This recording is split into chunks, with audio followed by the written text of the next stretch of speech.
তাদের নামের ভিতরে রয়েছে বৈষম্যতা, তাদের সবসময় টার্গেট থাকে এই মুসলমানকে।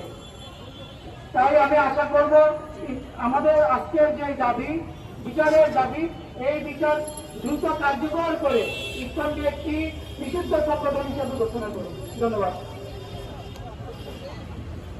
ধন্যবাদ। এ পর্যায়ে বক্তব্য রাখবে গণ অধিকার পরিষদের সহদপ্ত সমন্বয়ক মাওলানা আরিফ বিল্লাহ।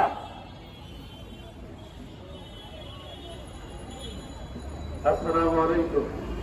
প্রিয় বন্ধুগণ, 24-এর স্বাধীনতার পর স্বপ্ন দেখেছিলাম এই দেশে কোনো রক্তপাত আর হবে না, কিন্তু অত্যন্ত দুঃখের সাথে বলতে হয় তার পুনরাবৃত্তি শুরু করে দিয়েছে ইসকন। চিন্ময় কৃষ্ণ দাস, এই দাস ব্যক্তিটি মালিক হয়ে সারা দেশে ইসকনের সদস্যদের দিয়ে একটি অরাজকতা তৈরি করার অপচেষ্টা করে যাচ্ছে।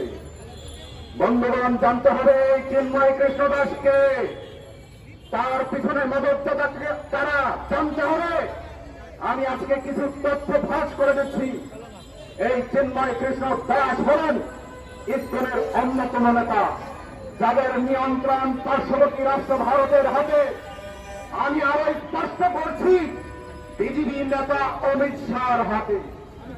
আবার বলছি, পার্শ্ববর্তী রাষ্ট্র ভারতের বিজেপি নেতা অমিত শাহর হাতে।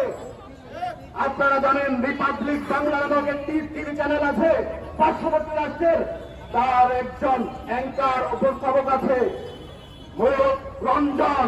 চেনেন আপনারা? এই ময়ূক রঞ্জনের সাথে চিন্ময় কৃষ্ণ দাসের মেইল এবং ফোনে যোগাযোগ হতো। আমি আরো স্পষ্ট করছি, ভারতের আদানি গ্রুপের মালিক পরিচালক তার সাথে এই চিন্ময় কৃষ্ণ দাসের যোগাযোগ রক্ষা করেছে। 5 আগস্টের পর থেকে এই ময়ূক রঞ্জন, অমিত শাহ